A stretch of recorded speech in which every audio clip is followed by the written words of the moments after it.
Finance sector positive, HDFC को छोड़ के। आईटी पॉजिटिव, ठीक है। और एनर्जी, रिलायंस को छोड़ के। भाई रिलायंस अगर पॉजिटिव हो गया तो पूरा मार्केट पॉजिटिव हो जाएगा। और आज रिलायंस का क्वार्टर 4 का रिजल्ट है, क्लियर है। वो कब आएगा? ड्यूरिंग द मार्केट आ रहा था तो रिलायंस पे इम्पैक्ट पड़ेगा रेवेन्यूज पर। और अगर रिलायंस भागा तो फिर मार्केट को भागने में ज्यादा टाइम नहीं लगेगा और भाग जाएगा बाजार। ठीक है, ऑलमोस्ट आप देखो सेंसेक्स भी पॉजिटिव है और निफ्टी भी पॉजिटिव है। बैंक निफ्टी एक बैंकिंग सेक्टर को रिप्रेजेंट करता है, वो भी positive. Fin Nifty financial sector को रिप्रेजेंट कर रहा है, वो भी पॉजिटिव। मिड कैप सिलेक्ट जो आप लोगों ने टॉप 10 स्टॉक्स डाले होंगे ना, वो यही है। ठीक है, इसी का कॉन्स्टिट्यूएंट्स है, वो भी पॉजिटिव है। सेंसेक्स, बैंकेक्स, ये बीएससी के इंडेक्सेस हैं। एनएससी के इंडेक्सेस है निफ्टी, बैंक निफ्टी, फिन और मिड कैप, ये चारों ट्रेडेबल। और नीचे Sensex is also tradable and Bankex is also tradable. Bankex banking sector को रिप्रेजेंट कर रहा है, बॉम्बे स्टॉक एक्सचेंज के शेयर को। और सेंसेक्स रिप्रेजेंट कर रहा है इंटायर 30 का। ठीक है, कोई न्यूज इवेंट, कोई बड़ी न्यूज नहीं है? इंटरनेशनल न्यूज बता दो कोई सी, कुछ भी इंटरनेशनली मूव चल रहा हो तो। नहीं देखा, ट्रेड भी नहीं चलेंगे। No news no trade, always stop loss. आंख बंद करके ट्रेड नहीं होता, टेक्निकल ही नहीं बाजार चलता है। याद रखना, टेक्निकल जब चलेगा जब कोई न्यूज नहीं होगी। अगर जब कोई न्यूज होगी तो मार्केट न्यूज बेसिस चलेगा। और जब आप लोगों को ना टेक्निकल काम कर रहा है ना आप लोगों का साइकोलॉजिकल काम कर रहा है, वहां पर फंडामेंटल एनालिसिस चलेगा। ठीक है, तो ये तीनों चीजों का आप लोगों को अलग अलग रखना पड़ेगा।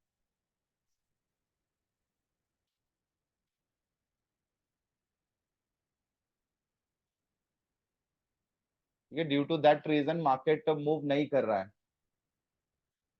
ना। Market is waiting for the results. Q4 के रिजल्ट्स आने वाले हैं। कई बार सुना होगा आपने इससे वर्ड्स, इबिटदा। शार्क टैंक देखते हो ना, सुना होगा। EBITDA, profit margin, cash flow, profit and loss, आपका आपका इक्विटी, ये सब चीजें आज आने वाली है कंपनी की। ठीक है, अब यहाँ पे बोल रहा है ये Q4 टुडे रेवेन्यू बढ़ता हुआ अच्छा है क्या? भाई किसी भी अपना बिजनेस का रेवेन्यू बढ़ता हुआ अच्छा, अच्छी बात है।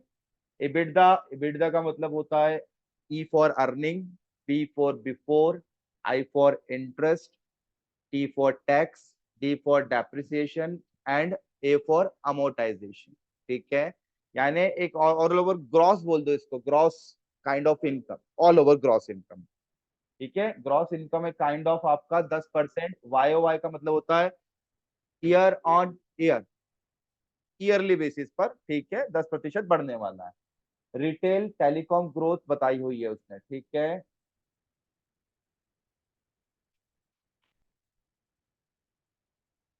थोड़ा बहुत अपन ने पढ़ लिया क्योंकि बाजार का सबसे बड़ा स्टॉक है। मूव करेगा तो मार्केट इसको देख के मूव करना चालू कर देगा। निफ्टी के अंदर का जो बड़ा कंट्रीब्यूशन है वो एचडीएफसी रिलायंस के ही है। अगर रिलायंस मूव करेगा पॉजिटिव तो आई थिंक सो निफ्टी भी पॉजिटिव और मूव करेगा। यहाँ से आप लोगों को ट्रेड अपॉर्चुनिटी मिलेगी। ठीक है,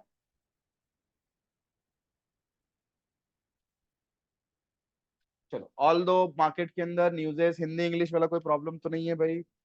मनी कंट्रोल भी है आपके पास में, यहाँ पे भी आप जाके न्यूज़ेस ढूंढ सकते हो, मार्केट वाइज बिजनेस रिलेटेड जो ढूंढना है वो ढूंढो please. But find out the न्यूज़ेस।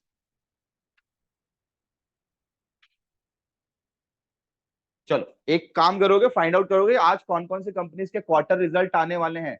चौथे तिमाही का जो अपना क्वार्टर रिजल्ट है वो आज कौन कौन सी कंपनी के आने वाले हैं अपार्ट फ्रॉम रिलायंस।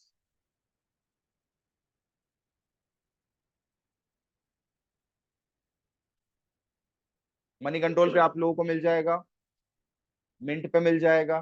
ठीक है, या तो investing.com पे मिल जाएगा, थोड़ा सा फाइंड आउट करना पड़ेगा आपको।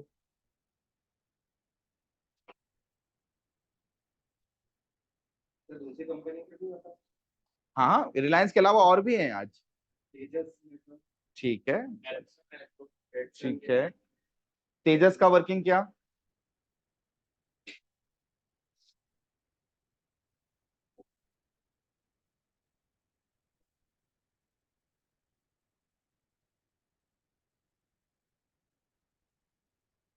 ठीक है, मनी कंट्रोल पे मिलेंगे सारी चीजें आपको बाय डेट। ठीक है, आज है 22 अप्रैल, 22 अप्रैल, रिलायंस Q4 फाइनेंशियल ईयर 2024। ठीक है, Hatsun agro 2024 financial year Q4, Tejas net, उसके बाद टीएमबी करके है कोई स्टॉक, रेल्स इंडिया है, एपिग्रेल है। ठीक है, उसके बाद में थोड़ा सा आप साइड में स्क्रॉल करे हुए तो केशोराम, महिंद्रा लॉजिस्टिक, पिकाडिली, कोई सा शुगर वाला स्टॉक है, एग्रो वाला, ये है ना। राजरत्न ग्लोबल से, केपी एनर्जी, एबी मनी, और भी होंगे। आरती, पिकाडिली शुगर है, इंडियन बैंक मर्चेंट है, ओसीजी करके है कोई, ten pack India, Trident life, and that's it, है ना। ऑलमोस्ट कितने स्टॉक्स हो गए? 18 स्टॉक्स का आज रेवेन्यू रिजल्ट है। ठीक है, यानी ये अपने साल भर में इन्होंने क्या किया, अपना बैलेंस शीट रिप्रेजेंट करने वाले इन टर्म्स ऑफ होम, आप लोगों के सामने। आप कौन? शेयरधारक, इन्वेस्टर बोल दो। अगर आपने उस कंपनी का शेयर खरीदा है तो आपको उसका फायदा मिलेगा, या तो प्रॉफिट का या तो लॉस का। ठीक है, आप पार्टनर हो ना, तो पार्टनर को प्रॉफिट मिलेगा। शेयर होल्डर खरीदा है आपने, उसका इक्विटी खरीदा है, तो वो या तो बढ़ेगा या तो घटेगा। ठीक है, और कुछ इसके अलावा और कोई रिजल्ट, कुछ बड़ी न्यूज इंडियन इकोनॉमी में? आरबीआई कुछ बोलने वाला है क्या? सेबी कुछ बोलने वाला है क्या? या गवर्नमेंट ऑफ इंडिया की तरफ से कोई मीटिंग है एफओएमसी की? ठीक है, फाइनेंस की अगर मीटिंग होगी तो इम्पैक्ट पड़ेगा, आरबीआई की मीटिंग होगी तो इम्पैक्ट पड़ेगा, सेबी की मीटिंग होगी तो इम्पैक्ट पड़ेगा। क्लियर है? फाइनेंस मिनिस्टर का अगर कुछ स्पीच होगा तो मार्केट में इम्पैक्ट आएगा। ये मूव्स हैं, और ये मूव्स आप लोगों के लिए स्कैल्पिंग की अपॉर्चुनिटीज बने। ठीक है, न्यूज देखो, प्लानिंग करो, प्लॉटिंग करो, एंड एंट्री और एग्जिट को। ठीक है, हाँ, अगर थ्रू आउट द डे कभी भी आएगा तो वो शायद फिर उसका इम्पैक्ट अपन कैप्चर नहीं कर पाएंगे, अपने को इग्नोर ही करना पड़ेगा, है ना। अगर उन्होंने टाइम मेंशन किया ड्यूरिंग द मार्केट आवर, तो हो सकता है उसके मूव्स अपने को मार्केट के अंदर कैच करने को मिले। ठीक है, ज्यादातर कंपनी कोशिश करती है कि बाजार के बंद होने के बाद में हम न्यूज़ेस लाएं। जो होता है ना, कई बार बुरी न्यूज होती है तो वो सोचते हैं कि हम लोग बाद में लेके आए, नहीं तो शेयर प्राइस बढ़ा घटा तो मार्केट वैल्यूएशन बढ़ती है और घटती है। चलो, लास्ट कुछ दिया था क्या असाइनमेंट आप लोगों को करने के लिए? क्या? चलो वाह, बहुत बढ़िया। जीटीटी, जीटीसी क्या ऑर्डर टाइप्स है? फिर लास्ट मैंने आप लोगों को बताया था कि भाई ब्रैकेट, ऑर्डर, और इंट्राडे, डिलीवरी। डिलीवरी में पे लेटर वाला भी ऑप्शन है, या फुल पे वाला भी ऑप्शन है। जीटीटी देखना है, जीटीसी है, ओसीओ है, आइसबर्ग है, कवर ऑर्डर है, डिस्क्लोज क्वांटिटी है, और एएम ऑर्डर टाइप है। चलो भाई, किस किसने कर लिया? ब्रैकेट ऑर्डर क्लियर है? ब्रैकेट का मतलब है तीन एंट्रीज जाएगी, बाय करने का प्राइस, सेल करने का प्राइस प्रॉफिट के साथ, और सेल करने का प्राइस लॉस के साथ। ठीक है, ब्रैकेट और कवर में कोई अंतर नहीं है, bracket order and cover order almost same है। ब्रैकेट में तीन चीजें जाती है, कवर में जाती है केवल और केवल दो चीजें, एक तो जाएगा एंट्री और एक जाएगा केवल लॉस। ठीक है, ब्रैकेट में जाते तीन चीजें, एंट्री, आपका प्रॉफिट का पॉइंट, और आपका लॉस का पॉइंट। ठीक है, ब्रैकेट और कवर में दो अंतर है, बट ये दोनों ऑर्डर टाइप कैसे हैं? इंट्राडे है क्या? Yes, they both are intraday, valid होंगे केवल इंट्राडे पर। इनको आप कैरी नहीं कर सकते। अगर कैरी करना है आपको तो कैरी करने के लिए आपको नेकेड जाना पड़ेगा। नेकेड ऑर्डर को हम लोग बोलते हैं इंट्राडे, या तो आप केवल बाय करके घुस जाओ या तो केवल सेल करके घुस जाओ। ठीक है, चलो डिलीवरी ऑर्डर। डिलीवरी में भाई दो ऑप्शन आते हैं, बहुत सारे लोगों को शायद एंजल के अलावा का जो यूज कर रहे हैं उसमें ये ऑप्शंस नहीं मिलेंगे। ग्रो में है क्या? डिलीवरी में एक पे लेटर और एक फुल वाला है, ग्रो में है। जीरोधा में भी नहीं होगा, एंजल में है, और अपस्टॉक अपस्टॉक भी देखो, जिसके पास में अपस्टॉक है या जिसके पास में ट्रेडिशनल ब्रोकर कोई सा है, उसमें एक बार देख लो ये ऑप्शन है क्या, पे फुल या पे लेटर वाला, या इसकी जगह नाम हो सकता है मार्जिन हो सकता है, पे लेटर वाले की जगह हो सकता है मार्जिन फैसिलिटी या एमटीएफ लिखा हो सकता है, मार्जिन ट्रेडिंग फंडिंग, उधारी वाला फंडा। ग्रो में, धन में भी है, पे लेटर है। कितने दिन तक पे लेटर है देखो, क्लिक करके देखो इस पे, होगा वहां पे ऑप्शन। क्योंकि आप लोगों को सबसे पहले आपके एप्लीकेशन को जानना पड़ेगा ना, उसके बाद में सारी चीजें धीरे धीरे धीरे स्टार्ट होगी। देख लेना। आइसबर्ग क्या है, जीरोधा में है ये आइसबर्ग। ठीक है, लार्ज ऑर्डर को स्प्लिट कर देता है, ठीक है। ठीक है, लेट्स सपोज मेरे को 10,000 क्वांटिटी बाय करना है या सेल करना है, तो ये क्या करेगा, स्प्लिटिंग कर देगा, तोड़ देगा, है ना। ठीक है चलो, एंजल के अंदर भी ये फैसिलिटी उपलब्ध है, लेकिन उसको अलग से ऑर्डर टाइप नहीं देख के रखा है। जैसे आप लार्ज क्वांटिटी डालोगे, वो क्या करेगा, वो ऑटोमेटिकली डिवाइड कर देगा उसकी प्री डिफाइंड क्वांटिटी में, यानी मिनिमम जो बाइंग सेलिंग हो सकती है अवेलेबिलिटी आपके रिटेलर के हिसाब से, वो उसको इसके अंदर तोड़ देगा। अब जैसे रिटेलर की अवेलेबिलिटी यहाँ पे 36 लॉट की एक मिनिमम डाल के रखी, लॉट वाइज अगर मैं बात करूँ तो। बाकी बड़े ऑर्डर्स के लिए फिर हो सकता है भाई 100 200 500 लॉट, ऐसे उन्होंने मिनिमम ब्रैकेट्स बना के रखे, तो उसको आइसबर्ग बोलेंगे। या बोल देंगे अपन ये मिनिमम फिल है। मिनिमम फिल का मतलब है सबसे पहले जितनी छोटी क्वांटिटी प्री डिफाइन होगी वो आपका फिल होगी, उसके बाद में उसके जैसी ही दूसरी क्वांटिटी फिल होगी, इसको मिनिमम फिल बोल दो। ठीक है चलो, डिस्क्लोज क्वांटिटी क्या है, व्हाट इज डिस्क्लोज क्वांटिटी।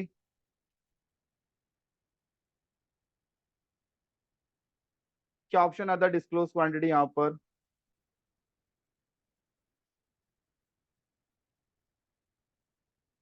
ये आता तो है यहाँ पर, ये रहा। What is that disclose quantity, एक वैलिडिटी आ गया डे, या फिर ये आईओसी आ गया। डे का मतलब है जब तक आपको रखना हो तब तक रहेगा, आईओसी का मतलब इमीडिएट ओपन एंड कैंसिल। अगर आपको पर्टिकुलर टाइम में अगर सौदा नहीं मिला, लेट्स सपोज एक 1 मिनट का टाइम फ्रेम होता है या 5 मिनट के टाइम फ्रेम्स होते हैं, उसके अंदर आपको आपके डिमांड के हिसाब से कोई सप्लाई नहीं मिला, तो ऑर्डर ऑटोमेटिकली रिजेक्टेड। क्लियर है, यानी वो बिडिंग्स में जाएगा नहीं, इमीडिएट ओपन एंड कैंसिल। ठीक है, तुरंत अगर अवेलेबिलिटी होगी डिमांड सप्लाई का तो सौदा एक्सचेंज होगा, अदरवाइज तुरंत सौदा पेंडिंग में ना जाने के बाद मतलब ऑटोमेटिकली कैंसिल आउट हो जाएगा। हाँ, अभी यहाँ पे जैसे ये टाइम देता नहीं है, दूसरे ब्रोकर्स में टाइम भी आता है। ठीक है, ये इमीडिएट क्या करेगा, 1 मिनट के अंदर उठाएगा सौदा और ऑटोमेटिकली कैंसिल आउट कर देगा। ठीक है, सबके टाइम अलग अलग decide. Disclose quantity, you want to disclose your quantity और नॉट, आप जो शेयर खरीद रहे हो या बेच रहे हो वो डिस्क्लोज होना चाहिए या नहीं, एक्चुअल क्वांटिटी, है ना। हम जो खरीदते हैं वो, आप सोचो कि बहुत सारे लोग डिस्क्लोज क्वांटिटी डालते ही नहीं है। यानी आप सोचो कि आपको जो यहाँ पे डेप्थ दिख रही है, आप जैसे ही जाओगे यहाँ पे आपको दिखेगी मार्केट डेप्थ। अब ये मार्केट डेप्थ में देखो क्या चल रहा है, करंट भाव, multiple people are buying and multiple people are selling on a same time, ये बिडिंग्स हो रही है, बिड और आस्क दोनों के बीच में सौदे चल रहे हैं। कुछ लोग क्वांटिटी डाल रहे हैं दिखाने के लिए, कुछ लोग नहीं डाल रहे हैं। या तो आपको डिस्क्लोज कराना हो तो यहाँ पे क्वांटिटी आपका आ जाएगा, जैसे ही आपने ऑर्डर प्लेस किया आपका सौदा यहाँ दिखेगा, लेकिन वो क्लबिंग हो रहा है, देखो ध्यान से, बहुत सारे लोगों की बिडिंग्स के साथ में आपका सौदा भी मर्ज हो गया। आपने बोला कि 619 रुपए 50 पैसे पे बेचना चाह रहा हूं, तो वो यहाँ कहीं पे मर्ज हो गया, 11 से 12 हो जाएंगे या 12 से 13 हो जाएंगे, क्वांटिटी कैसी हो गई, डिस्क्लोज हो गई। ठीक है, ये आपस में नीचे जो बाइंग सेलिंग हो रहा है ये अलग ही है। अब इसके हिसाब से आपको क्या लग रहा होगा, बायर कम है सेलर ज्यादा है, आप क्या करोगे, सेल करोगे। लेकिन हो सकता है ये सेल की जगह बाय हो जाए, तो इसको देखकर बाय सेल नहीं किया जाता है। इससे ऑन एन एवरेज पता पड़ता है कि हाँ चलो अभी बायर लिटिल बिट वीक है, सेलर लिटिल बिट थोड़ा सा स्ट्रांग है। भाई कभी भी ऊपर चला जाए, व्यू थोड़ा सा बन सकता है, बट आप इसके दम पे ट्रेड नहीं ले सकते आप तो, ये श्योर है। ठीक है, तो डिस्क्लोज क्वांटिटी, अगर you want to disclose your quantity आप बाइंग और सेलिंग क्वांटिटी को मार्केट में दिखाना चाहते हो कि भैया मैंने 10-20 क्वांटिटी खरीदी है, और अगर इस 10-20 क्वांटिटी के दम पर मेरे को कोई सौदा मिलता हो तो यू कैन डिस्क्लोज।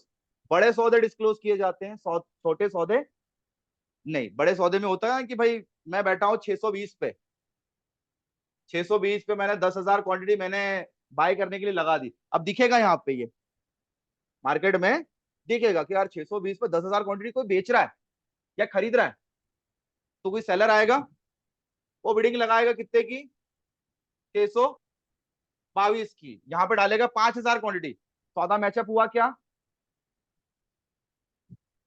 10,000 क्वांटिटी और 5,000 क्वांटिटी में भाव ऊपर जाएगा क्या कि नीचे जाएगा क्या। 10,000 बाइंग पे लगे हैं 620 के रेट पे, और 622 के रेट पे 5,000 क्वांटिटी सेल पे लगा हुआ है, ये सेल है। रेट जाएगा के ऊपर,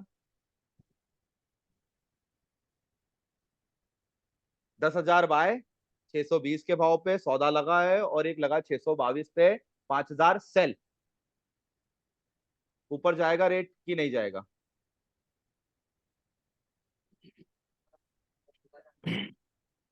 अरे कट लग गया ना, सब खाते में से तो पैसा 10,000 का कट गया ना, यहाँ दिख गया, यानी लगी है 10,000 क्वांटिटी 620 के भाव पे, और यहीं पे दिख गया, इधर सेलर साइड पे आपको दिख गया 620 पे 5,000 क्वांटिटी दिखेगा ऑर्डर में।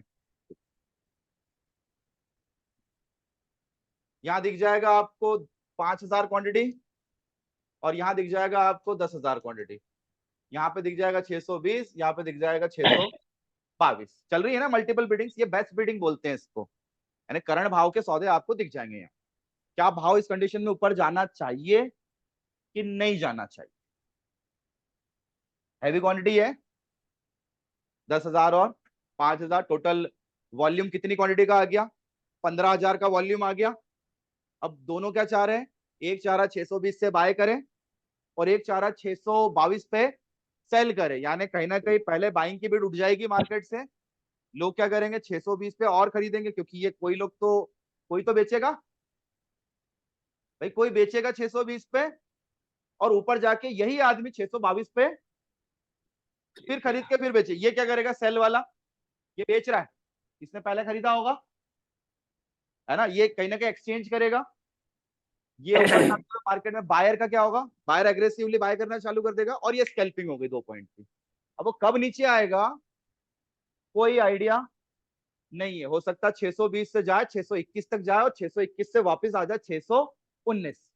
ये ऑपरेटिंग हो रही है, इसको बोलते हैं स्प्रेड ट्रेडिंग, या फिर हम लोग बोल दीजिए कि भाव टू भाव सौदे एक्सचेंज हो रहे हैं, अवेलेबिलिटी हुई तो एक्सचेंज होगा, नहीं हुई तो नहीं होगा, ठीक है। बट ऐसा ज्यादातर होता नहीं है।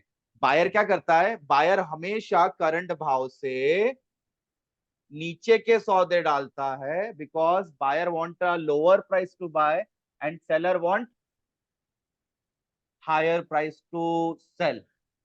सेलर को मजा आएगा ऊपर से बेचने में, और बायर को मजा आएगा नीचे से खरीदने में।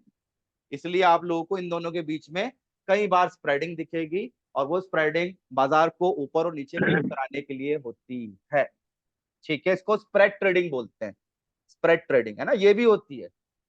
जैसे आप लोगों ने शायद एक वो मूवी देखी हो, कौन सी थी यार, वो बाजार करके मूवी थी एक, है ना, उस बाजार मूवी में क्या होता है, वो जो लड़का रहता है इन्वेस्टमेंट बैंकिंग फर्म में रहता है, तो फोन पे सौदे लेता है, मार्केट रेट पे नहीं लेता। वो बोलता है कि 1 लाख क्वांटिटी है, लेना है क्या,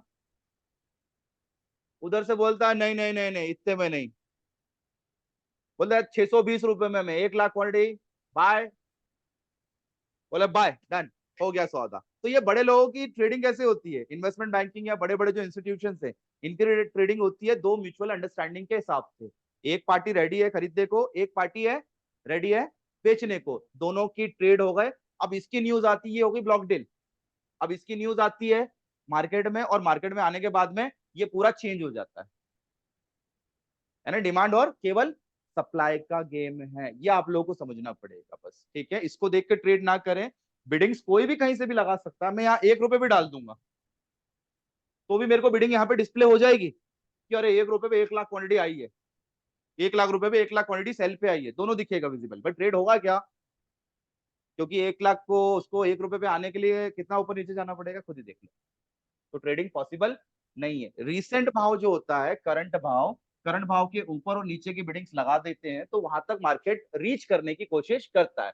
बिडिंग उठा रहा है, बायर की बिडिंग सेलर उठा रहा है, सेलर की बिडिंग बायर उठा रहा है, ठीक है। अब बाजार के अंदर होते हैं आपके दो लोग, पहला तो बायर जिसको आप लोग बुल बोलते हो, दूसरा होता है सेलर जिसको आप बेयर बोलते हो, ठीक है। अब यहाँ पर एक कंडीशन ये आती है कि या तो आप पहले दफा बायर बने हो तो दूसरी दफा सेलर बनोगे, या तो आप पहली दफा ही सेलर बन जाते हो तो दूसरी दफा आपको बायर बनना पड़ेगा, क्योंकि बाय का सौदा सेल से स्क्वायर ऑफ होता है और सेल का सौदा बाय से स्क्वायर ऑफ होता है, ठीक है।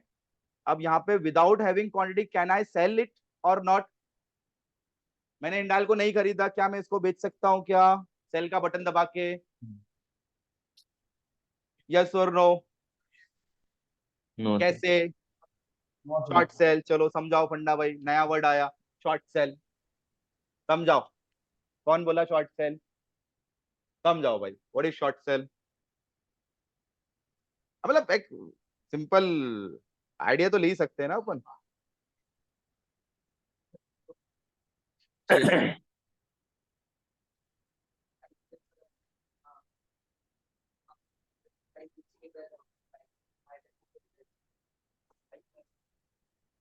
How is possible without buying security you can sell?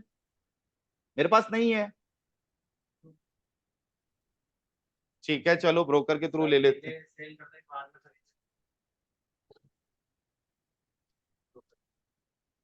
चलो, बुल वाला पहले क्या करता है, आप पहले बाय करते हो फिर सेल करते हो। 100 की चीज आपने सोचा कि 200 जाएगी, आपने खरीदा 100 पे और 200 पे आके बेच दिया। आप तो मतलब नॉर्मली जो करते आए वो कर रहे हैं, हम लोग इसको बोलते हैं लॉन्ग बुल बाय, या फिर इसको बोलते हैं लॉन्ग पोजीशन। लॉन्ग पोजीशन का मतलब first you can buy and then sell, whether profit खाके या तो लॉस खाके। बट दूसरी चीज बेयर होती है, इसको बोलते हैं शॉर्ट। अब शॉर्ट वाला क्या करता है, first he sell then he buy, ये 200 पे बेचेगा और 100 पे आके वापस इसको खरीद लेगा। But how is this possible?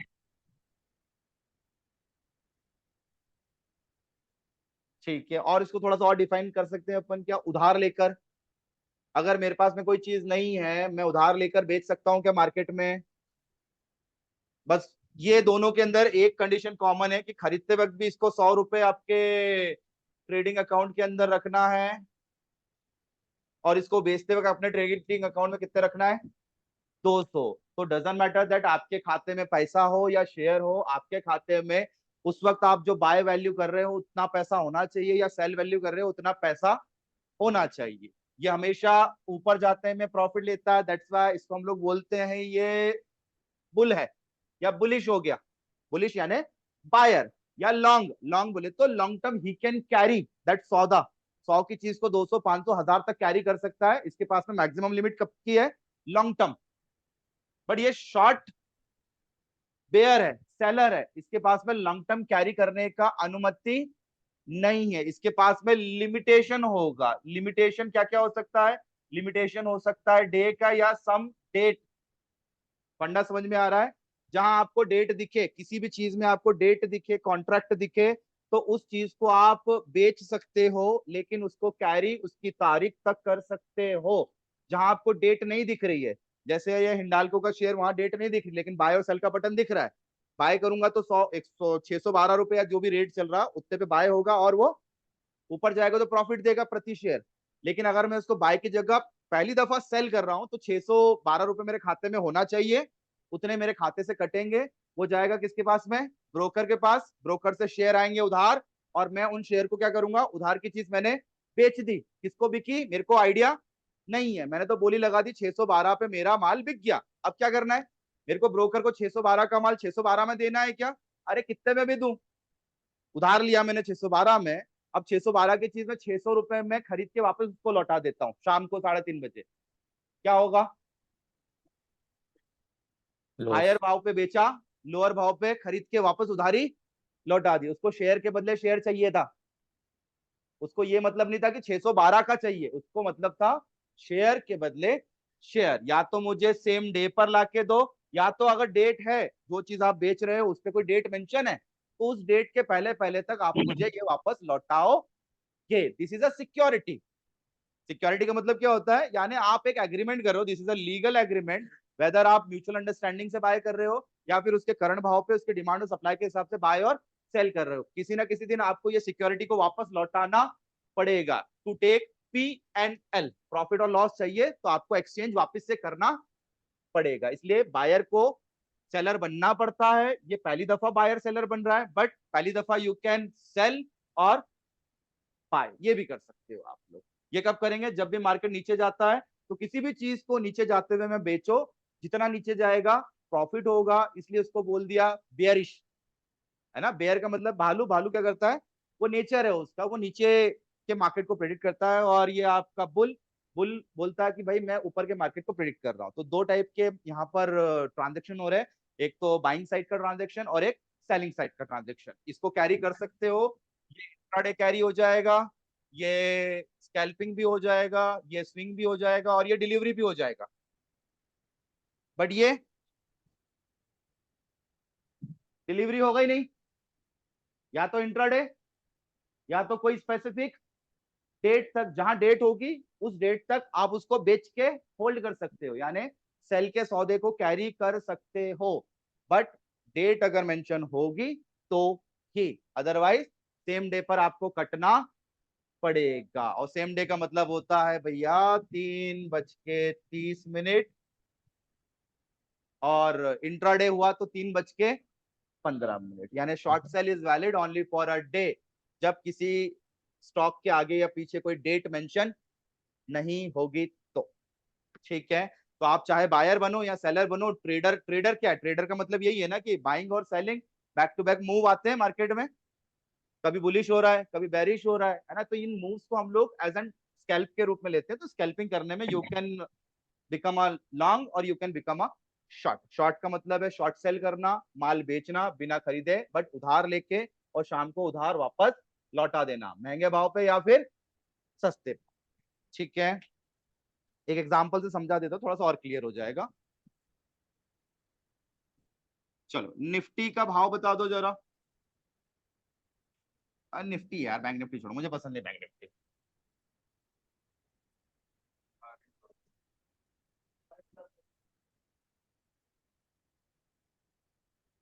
22,270 रुपए, ठीक है चलो। और बैंक निफ्टी फ्यूचर लिखो, वहां पे अप्रैल लिखो जरा, एक सर्च करो आपके ट्रेडिंग प्लेटफॉर्म में।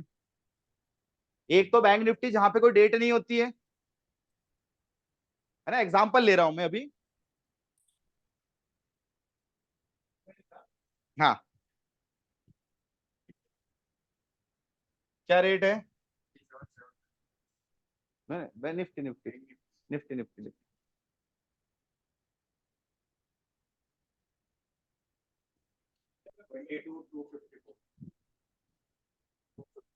पक्का नहीं, नहीं।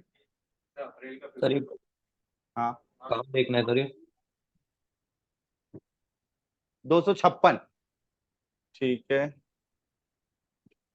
चलो। डेट दिख गई भाई, जो जो सर्च कर रहा होगा निफ्टी में, एक तो बिना निफ्टी बिना डेट वाला होगा और एक होगा डेट वाला। समझ लेते हैं अपन, ये कोई स्टॉक है, ये कोई डेट वाला एग्रीमेंट है, इसको बाय, हाँ सिंपल, आप निफ्टी लिखो उसके आगे स्पेस दो और आ जाएगा ऑटोमेटिकली।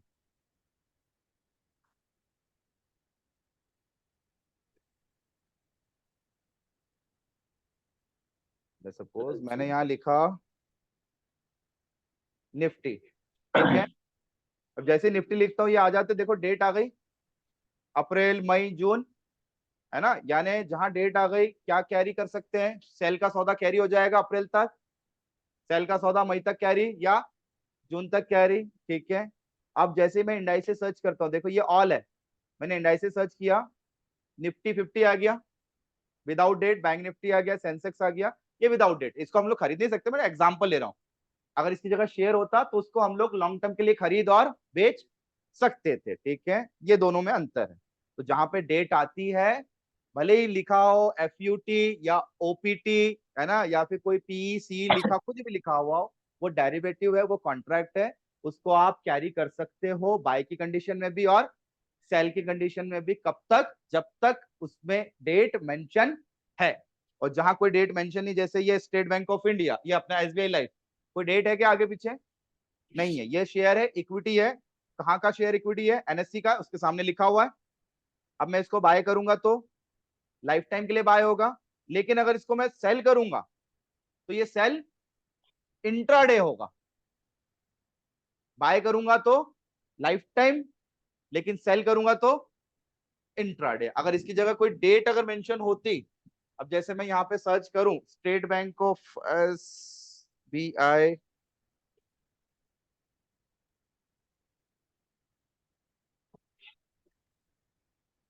एसबीआई लाइफ, देखो आ गया एसबीआई लाइफ के सारे ऑप्शंस। EQ बोले तो इक्विटी, फ्यूचर, ऑप्शंस, ठीक है। तो इक्विटी के अंदर मैं बायर लॉन्ग टर्म बन सकता हूं, बट इक्विटी के अंदर सेलर, इंट्राडे, ये जहां पे डेट आ गई दोनों जगह, यहाँ पे बायर भी उस डेट तक और सेलर भी उस डेट तक। क्लियर है? ये फंडा क्लियर रखो आप लोग। आपको बुल किस किस में बनना है, बेयर किस किस में बन सकते हो आप लोग, ठीक है। बेयर तीनों में बन सकते हो, लेकिन बेयर यहाँ पे अगले दिन कैरी नहीं करेगा, यहाँ पे कैरी हो जाएगा बेयर, और यहाँ पे कैरी हो जाएगा। और बायर यहाँ पे लाइफ टाइम कैरी, यहाँ पे उसकी डेट तक कैरी, और यहाँ पर उसकी डेट तक। क्लियर है? तो ये चीजों को अलग अलग करें। यही मार्केट सेगमेंट है। This is a market segment. Market के अंदर भैया दो प्रोडक्ट हैं, एक तो होता है इक्विटी और एक होता है इक्विटी डेरिवेटिव्स। डेरिवेटिव्स का मतलब होता है कॉन्ट्रैक्ट्स, एग्रीमेंट, है ना। और इक्विटी का मतलब क्या होता है? Pure pure ownership. ऑनरशिप का मतलब हम लोग उसके मालिक बन सकते हैं, और मालिक बनेंगे तो हमको क्या क्या फैसिलिटीज मिलेगी? हमको प्रॉफिट एंड लॉस झेलना पड़ेगा, है ना। कंपनी जब भी अच्छा करेगी तो हमको उसका बेनिफिट मिलेगा, कंपनी बुरा करेगी तो उसका हमको ड्रॉबैक भी झेलना पड़ेगा। तो ये इक्विटी है। इक्विटी का मतलब पार्ट ऑफ ऑनरशिप, ठीक है। तो लॉन्ग और शॉर्ट आप लोग इन तीनों में अलग अलग तरीके से कर सकते हो। अब आपको क्या बनना है वो अपन एक बार देख लेते हैं, कैसे प्रॉफिट हो रहा है, ठीक है। यहां तक कोई दिक्कत नहीं?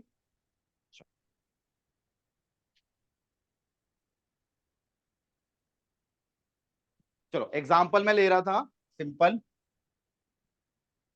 कि निफ्टी ले लिया, लेट्स सपोज 22,250 का ये है, और यहाँ पर मैंने निफ्टी FUT अप्रैल लिया, ठीक है। एक डेट डाल दी मैंने 25 अप्रैल, ये हो गया 22,300 ले लेता हूँ ऐसे कैजुअल, ठीक है। मुझे यहाँ पर करना है long position create. Long position का मतलब है first I will buy and then I will sell. Buy करता हूं मैं, इसी भाव पे मैंने बाय कर लिया। बाय करते वक्त मैं अपना टीपी, टीपी बोले तो अपना टारगेट प्राइस, और एसएल बोले तो मेरा लॉस पॉइंट। बाय के लिए मेरा एसएल क्या होगा? 250 पे मैंने बाय कर लिया किसी भी चीज को, लॉन्ग पोजीशन क्रिएट कर ली। इंट्राडे करूंगा तो सेम डे पॉसिबल है, ठीक है। और स्विंग करूंगा तो चलता रहेगा, ठीक है। और डिलीवरी करूंगा तो भी चलता रहेगा। स्कैल्पिंग भी हो सकता है क्या? तुरंत खरीद के तुरंत बेच सकता हूँ, ठीक है ना। मैंने बाइंग किया तो चलेगा इसको, और इसको अगर सेलिंग किया तो इंट्राडे पॉसिबल है, ठीक है। स्विंग पॉसिबल है क्या? नहीं। डिलीवरी पॉसिबल है क्या? नहीं। और स्कैल्पिंग आई कैन। इंट्राडे और स्कैल्पिंग में कोई अंतर है क्या? सेम डे ही हो रहा है। एक हो रहा है बहुत जल्दी जल्दी, और एक हो रहा है पूरे दिन में, ठीक है। चलो अब अगर मैं इसको बाय करता हूँ या लॉन्ग पोजीशन क्रिएट करता हूँ 250 पे, तो मेरा टारगेट क्या रखेंगे अपन? 22,300 माई टारगेट, और स्टॉप लॉस क्या डाल दे अपन? 22,200, ठीक है। This is my entry, this is my profit, this is my stop loss, ठीक है। ये लॉन्ग पोजीशन हो गया, क्रिएट है। उल्टा सीधा होता है तो या तो सौदा यहां कटेगा या तो यहां कटेगा। अब ये वाला फंडा अलग आ गया। अब इसके अंदर अपन क्या कर रहे हैं? अब इसके अंदर अपना मन हुआ कि अपन चलो एक काम करते हैं, शॉर्ट मारते हैं। बुरी कंडीशन चल रहा है, वॉर है, अपन मारते हैं शॉर्ट। क्रिएट किया मैंने शॉर्ट पोजीशन। शॉर्ट पोजीशन का मतलब है मेरे खाते में पैसा होना चाहिए 22,300 बस, ठीक है। अब यहां पर मैं करता हूं फिर से दो पोजीशन, मैंने डाला इसको सेल पे। 22,300 से नीचे जाएगा तो क्या होगा? प्रॉफिट होगा, लॉस होगा? बाईस सर तीन सौ से 22 अपन कहते हैं कि 22,200 चला गया, प्रॉफिट हो गया। और अगर 22,400 गया तो क्या होगा? लॉस होगा। तो स्टॉप लॉस लॉस कहाँ लगेगा? ऊपर, और टारगेट लगेगा नीचे। ये नीचे। लॉन्ग और शॉर्ट पोजीशन के अंदर डिफरेंस। बस आप लोगों को करना कुछ नहीं है, ये बाय के सौदे को या तो टीपी पे एसएल के से काटना है, या तो यहाँ पे काटना है, यानी यहाँ बाय हुआ तो यहाँ सेल होगा प्रॉफिट के साथ, या फिर यहाँ सेल होगा लॉस के साथ। इसमें भी यही है, यहाँ सेल हुआ है तो यहाँ पे क्या हो रहा है, बाय हो रहा है प्रॉफिट के साथ, या फिर यहाँ बाय हो रहा है लॉस के साथ। सौदा कटेगा तो ये डन है। बायर को सेलर चाहिए, सेलर को बायर, या तो हायर प्राइस पे या तो लोअर प्राइस। ठीक है, सेल का सौदा अगर 300 से ऊपर चला गया तो ये क्या हो गया, लॉस। मार्केट इसने बोला था बेरिश होगा, मार्केट हो गया बुलिश। इसने उधार लिया 300 पे, अब उधार लौटाएगा 22,400 पे। क्लियर, उधार लिया था 22,300 पे, अब उधार लौटाएगा 22,400 पे। लौटाना तो पड़ेगा, चाहे ये अप्रैल की 25 तारीख तक इसको झेले, या तो इंट्राडे करे, या तो स्विंग करे। डिलीवरी पॉसिबल नहीं है, सेल की कंडीशन में डिलीवरी पॉसिबल नहीं होती है। बाय में अपन सोच भी सकते हैं कि चलो डिलीवरी अपन ले लें। ठीक है, तो ये दो तरीके से आप मार्केट के अंदर काम कर सकते हो, आपको कोई लेना देना नहीं है।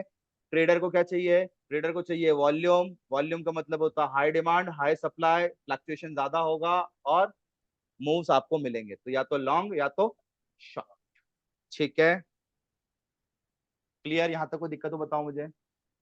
चलो, ये तो दो जानवर है, इसके अलावा भी बहुत सारे जानवर है, पता है ना। बुल और बेयर तो सुना है, इसके अलावा भी और सुने हैं क्या, और भी हैं, कछुआ भी है, सुअर भी है, कुत्ता भी है। हाँ जी, we are type of animal, बोलते हैं ना एनिमल, स्टॉक मार्केट एनिमल, तो हम है। अच्छा, बुल और बियर कौन कौन है, कौन मानता है वो बुल है। लॉन्ग टर्म वाले तो बुल ही होंगे, शॉर्ट टर्म वाले बुल और बेयर कैन बी, और इसके अलावा बेयर ही हो गया, मतलब नीचे गिराने वाला भालू, ऊपर उठाने वाला सांड। चलो, इसके अलावा और भी एनिमल से बता देता हूँ, बाय नेचर है ना, आप लोगों के पता होना चाहिए।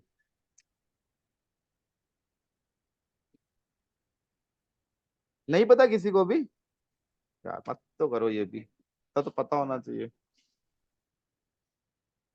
कौन सा वाला खोले, चलिए देखते हैं।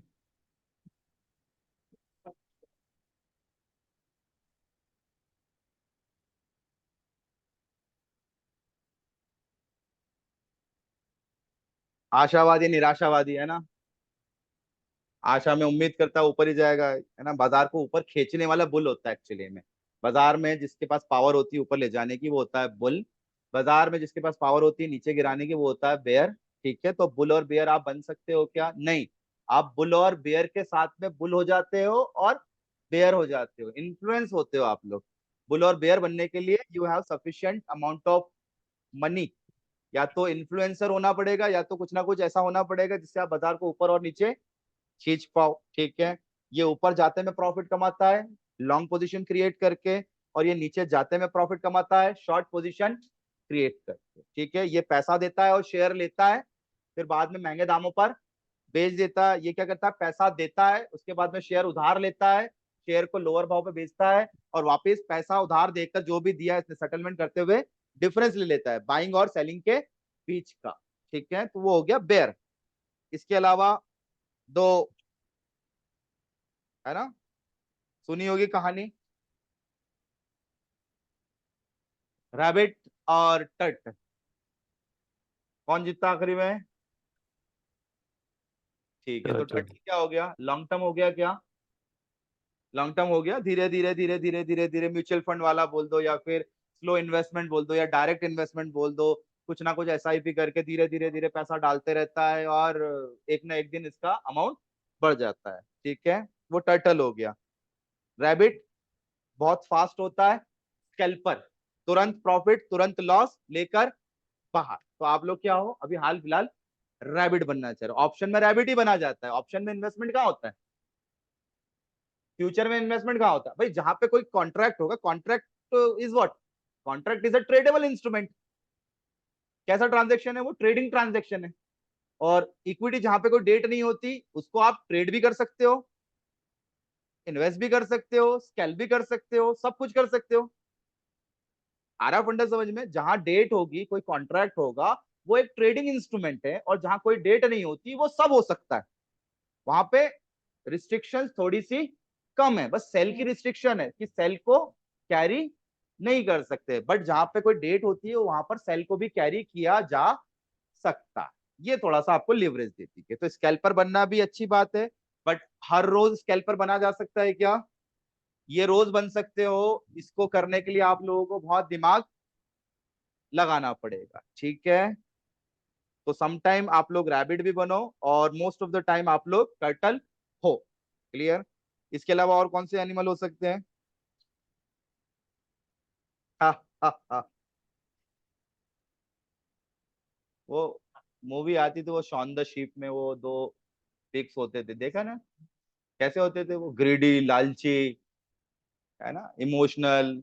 ये वो है जो 4500 के प्रॉफिट पर 5000 का प्रॉफिट चाहते हैं कि बस भाई थोड़ा और 500 रुपये और आ जाए तो ट्रेड काट दूंगा मैं। ठीक है, ये वही लोग हैं जो 1000 के लॉस में बोलते हैं बस बस थोड़ा सा ऊपर है, ब्रोकरेज निकल जाएगी तो सौदा मैं काट दूंगा, कॉस्ट टू कॉस्ट। या तो लंबा लॉस खाएंगे, या तो लंबा प्रॉफिट खाएंगे, या तो बार बार अपने सौदों को खरीदेंगे और बेचेंगे। तो डोंट बी अ पिग, ठीक है? पिग नहीं बनना है अपने को। बहुत ज्यादा या तो रिस्क लेते हैं, बहुत ज्यादा या तो लालची होते हैं, या तो बहुत ज्यादा इमोशंस आ जाता है इनके अंदर। तो डोंट ट्रेड, ठीक है, लाइक दैट। ये भाई साहब ऑस्ट्रिच शुतुरमुर्ग, ठीक है, जितना बड़ा अंडा देता है उतना ही छोटा दिमाग है इसका। क्या करता है ये हर बुरी सिचुएशन में इग्नोर कर देता है। इसका इग्नोरेंस पावर बहुत एक्स्ट्रा ऑर्डिनरी है। यानी जब भी मार्केट गिर रहा होगा तब भी आप उम्मीद लगाओगे कि नहीं नहीं उठ जाएगा, नहीं देख तू कल मैंने लगाई है टिप आई है इधर उधर से कहीं से, बोले उठेगा, बाय है ये। ठीक है, तो ये लॉन्ग टर्म के हिसाब से ठीक है। बहुत लंबा जब आप सोच रहे हो तो आप इग्नोर कर सकते हो बाजार को, बट जब कोई फाइनेंशियल क्रंचेस आ जाए, कोई क्रेडिट रिस्क हो जाए अपनी इकोनॉमी पे, तो आपको अपने पोर्टफोलियो में सडन चेंज कर लेना चाहिए या अपनी स्ट्रेटेजीज को बदल देना चाहिए। ठीक है, सो डोंट बी ऑस्ट्रिच। इसका इग्नोरेंस पावर बहुत हैवी होता है, तो इतना भी अपन अपना इग्नोरेंस इतना ना रखे कि मार्केट ऊपर जा रहा है और अपन बैठे हैं सेल पर, या मार्केट सेल पे जा रहा है और अपन बैठे हैं बाय पर। वैसा नहीं करना, ठीक है? तो don't be ostrich. Who love chicken?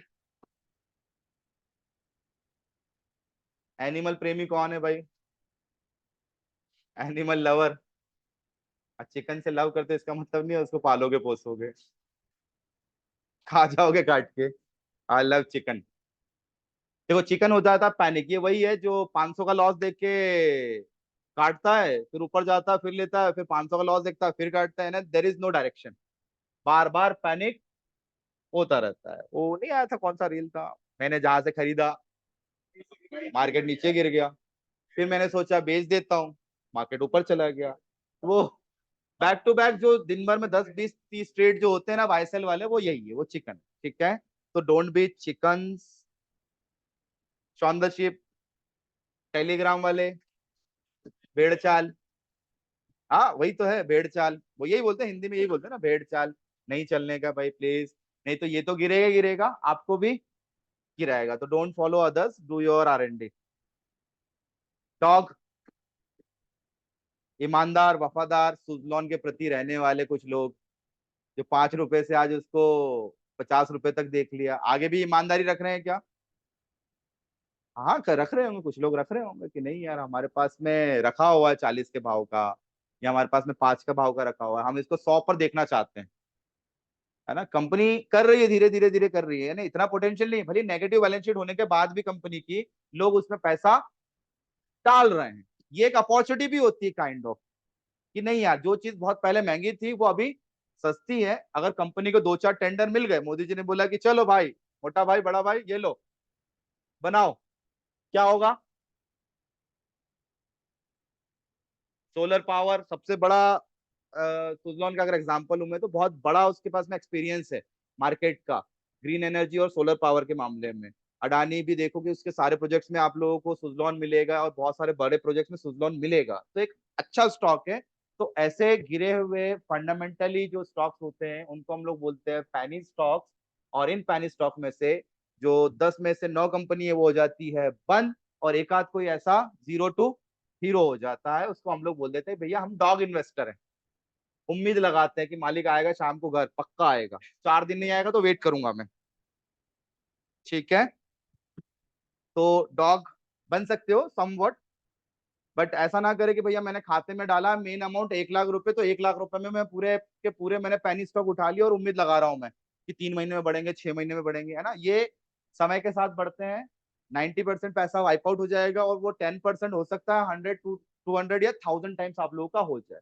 तो आप जब मेन असेट बाय करते हो तो उसमें जो खुले और छुट्टे पैसे बचते हैं ना, जैसे आपने कोई 1000 का शेयर खरीदा, उसमें से 8 100 रुपए बच गए, है ना, तो वो 2 100 रुपए से क्या करें, पेनी स्टॉक ले ले, 2 2 रुपए के 100 आ जाएंगे, है ना, या तो फिर 10 10 रुपए के ऐसे कुछ आ जाएंगे, तो ऐसे स्टॉक से आप ये कर सकते हो, ठीक है। स्टैग बड़े मूव्स लेता है, ये थोड़ा सा बड़ी रैली जनरेट करता है, ठीक है। बिग क्लाइंट्स बोल दो इसको, बोल दो आप एफआईआई और टीआईआई, ठीक है, बड़े क्लाइंट्स है, या फिर क्यूआईपी बोल दो, क्वालिफाइड इंस्टीट्यूशनल इन्वेस्टर्स बोल दो, बड़े क्लाइंट्स होते हैं, ये रैली बनाते हैं बाजार के अंदर, इन्हीं के कारण बाजार में स्विंग आते हैं पॉजिटिव या फिर नेगेटिव। वुल्फ बन सकते हो, हर्षद मेहता वो वुल्फ है ना, ये मैनिपुलेटर जो मैनिपुलेट करते हैं वो वुल्फ, ठीक है।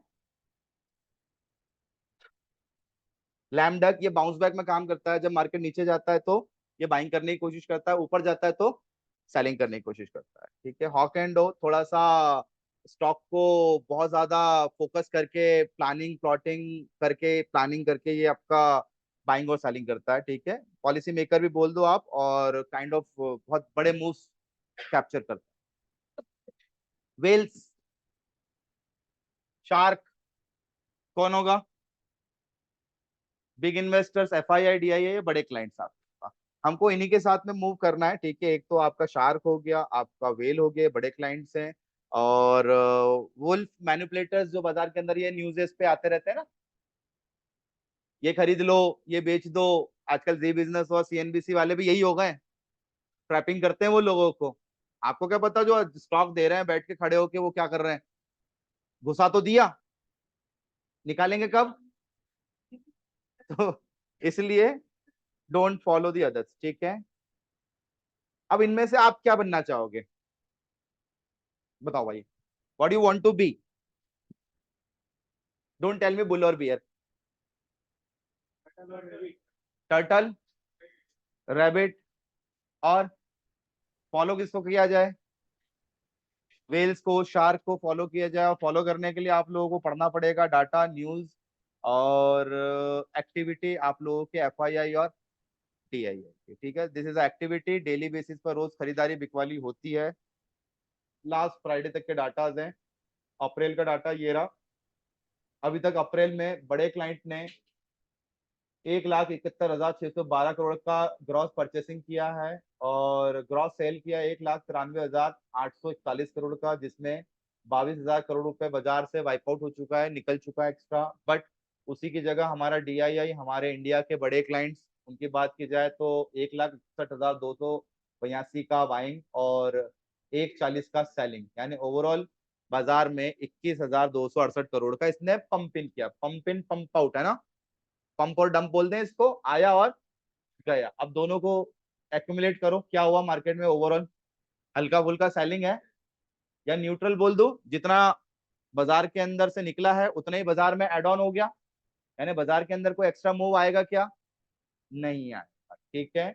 ये डेली की एक्टिविटी भी आप लोग देखें, क्योंकि ये रोज इंपैक्ट नहीं करेगी, ये धीरे धीरे धीरे धीरे इंपैक्ट करती, ठीक है। ये यहां से निकल रहा हो तो कहीं तो जा रहा होगा, शेयर बाजार से निकल के या तो कमोडिटी में जा रहा होगा, कमोडिटी से निकल के किसी बॉन्ड इंटरेस्ट रेट वाले टूल में जा रहा होगा, क्योंकि ये घर तो नहीं ले जाएगा पैसा, यहाँ से कमाएगा और बैंक में डाल दे, ठीक है। तो इनका रेगुलर का आप लोगों को मॉनिटरिंग पता होना चाहिए कि आज एफआई ने कितना खरीदा और कितना बेचा, ठीक है। लास्ट ईयर का भी परफॉर्मेंस आप लोगों को दिख जाएगा यहीं से। मार्च दोनों ने किया बाइंग, फरवरी, डीआईआई देखो, आप डीआईआई फोकस करो,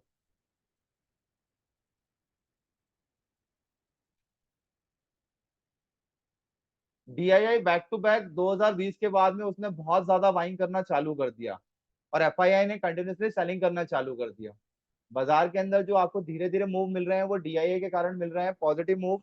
बड़े मूव्स आप लोगों को मार्केट के अंदर नहीं मिल रहे हैं, यानी जो स्पाइक्स चाहिए ना आप लोगों को, वो एफआईआई की वजह से आएगा। फॉरेन इन्वेस्टमेंट जब तक आएगा नहीं तब तक बाजार में मूव नहीं आएगा, ये याद रख लीजिए, क्योंकि वो इन्वेस्ट करते हैं डॉलर में और हमारा रुपया उनसे 83 टाइम्स कम है, तो हमारे बाइंग करने का असर कम होगा, उनके बाइंग करने का असर ज्यादा होगा। तो एफआईआई चाहिए हमें, फॉरेन इन्वेस्टमेंट चाहिए फॉर मार्केट के अप्स एंड डाउन्स। ठीक है, चलो यहाँ तक रही है मार्केट के छोटी मोटी चीजें। आप लोग न्यूज़ेस का सहारा लें और थोड़ा सा पेपर वगैरह पढ़ना चालू करें।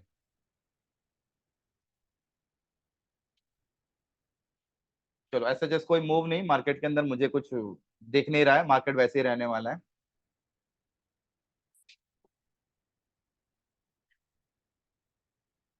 चलो आज से एक नया टॉपिक चालू कर रहा हूँ मैं, अभी हाल फिलहाल ये ट्रेडिंग अकाउंट तक यही, ठीक है, उसके बाद फिर अपन धीरे से प्रैक्टिकली लेंगे। आज पहला टॉपिक चालू करने वाला हूँ मैं, आज से समझो चालू है आप लोगों का क्लासेस, आईपीओ। ले लो first topic, initial public offering, IPO. चलो समवन टोल्ड कुछ बता सकता है आईपीओ के बारे में, क्यों कंपनीज आईपीओ लाती है? और only funding, business sir grow के आपने लिए, आपको लिस्टेड करवाना है। अपने आप सर को लिस्ट फंड रेज कराने के करने के लिए, लिए, ठीक है। फंड और रेज करने के लिए सर, पुराने इन्वेस्टर को बाहर करने के लिए सर। ठीक है, चलो पुराने इन्वेस्टर को बाहर करने के लिए, ठीक है, वेरी गुड। और कर्जा भरने के लिए नहीं, आज बैंक लोन कर्जा चुकाने लेने। के लिए नहीं, बिल्कुल। है ना? फिर भी आप आईपीओ खरीदते हो। पेटीएम लिया ना, कोई है क्या पेटीएम वाला? नायका, और भी बहुत सारे आए हैं ऐसे, धुरंधर बिल्कुल आईपीओ आए। देखो आईपीओ को लेने के पहले थोड़ा सा मैं बिल्कुल प्रैक्टिकली लेके चल रहा हूं मैं। आईपीओ बेसिकली कंपनीज लाती है अपनी सिक्योरिटीज, अपना इक्विटी कैपिटल को इक्विटी शेयर में कन्वर्ट करती है, और इक्विटी शेयर्स आप लोगों को बेचती है। इक्विटी शेयर का मतलब है भागीदार, यानी आप कंपनी के क्या हो? ऑनर्स हो। ठीक है, एक्टिव ओनर नहीं हो आप पैसिव ओनर हो। आप क्लियर है? आप उसकी इक्विटी को ओन करते हो, आप उसको पैसा देते हो, कंपनी आपसे पैसा लेती है, और उस पैसे को या तो अपने एक्सपांशन में यूज करेगी, या तो अपने डेवलपमेंट, या तो अपने कर्जे भरने में, या तो किसी को एग्जिट कराने में। ठीक है, ये सारा पैसा आप लोगों का कंपनी के पास जाएगा, या तो फिर डायरेक्टली आपका पैसा जाएगा किसी थर्ड पार्टी के पास में जो ऑलरेडी उसके अंदर इन्वेस्टमेंट कर चुका था। शार्क टैंक देखा है ना, क्या करते हैं वो चारों बैठ के? इन्वेस्टमेंट की 1% इक्विटी, 10 करोड़ रुपए, अच्छा ठीक है, चलो दिया। कंपनी का क्या बोलते हैं, EBITDA क्या है, क्या प्रॉफिट है, तो वो जब पूछ रहे कंपनी का हिस्सेदार बनने में, तो आप लोग क्यों नहीं, आप लोग किसी शेयर के अंदर बिना कोई देखे समझे सोचे आप लोग एंट्री कर लेते हो, और लॉन्ग टर्म बोलते हो कि ये शेयर ऊपर और नीचे जा रहा है। भाई गलत एंट्री तो आप खुद ही ले रहे हो। आईपीओ भी देख के लेना चाहिए क्या? हाँ, बट ऑब्वियस सी बात है। तो चलो एक वेबसाइट बताता हूँ, यहाँ पर आप लोगों को आईपीओ से रिलेटेड बहुत सारी चीजें मिल जाएगी। अच्छी लगती है मुझे ये वेबसाइट, चित्तौड़गढ़ करके है। Here you can find out the upcoming IPOs. Upcoming IPOs में बड़े आईपीओज भी होते हैं, छोटे आईपीओज भी होते हैं। ठीक है, बड़े आईपीओ को बोलते हैं main line IPO, to raise the fund from the crowd, या फिर पब्लिक से आप रेज कर रहे हो, या इन्वेस्टर से रेज कर रहे हो। ठीक है, इन्वेस्टर्स होते हैं दो टाइप के, एक तो रिटेल और एक तो इंस्टीट्यूशंस या बिग क्लाइंट, है ना? छोटा क्लाइंट छोटा पैसा देता है, बड़ा क्लाइंट बड़ा पैसा देता है। छोटा क्लाइंट कभी भी एग्जिट कर लेगा, बट बड़े क्लाइंट को कुछ ना कुछ रिस्ट्रिक्शन है। ठीक है, या तो 2-3 महीने तक वो नहीं निकल सकता, या तो साल भर तक नहीं निकल सकता। अब यहाँ पर आते हैं, सबसे पहले इधर आईपीओ का मेन डैशबोर्ड, अभी अपन देख लेते हैं कौन कौन सा है। करंट मेन लाइन आईपीओ, ये बड़े आईपीओ है।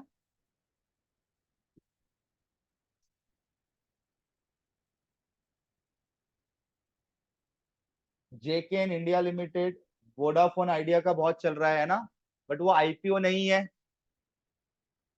This is FPO, follow on public offer. IPO fresh issue है, एफपीओ ऑलरेडी लिस्टेड कंपनीज लेके आती है, when he want extra amount, वो एक्स्ट्रा इक्विटी बेच रही है और एफपीओ ला रही है। ठीक है, आईपीओ आईपीओ कोई सा अच्छा सा बताओ जरा, आपको जो कोई लेने वाला था यहाँ पर।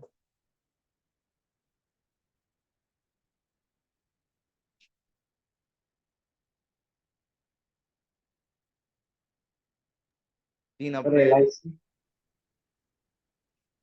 LIC तो सर बहुत पुराना हो गया अभी।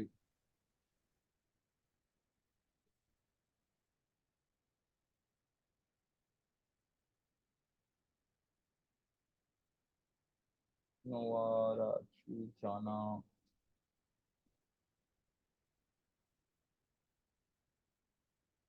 ये मुक्का प्रोटीन्स भी अच्छा था, सुना था कि इसके बारे में किसी ने।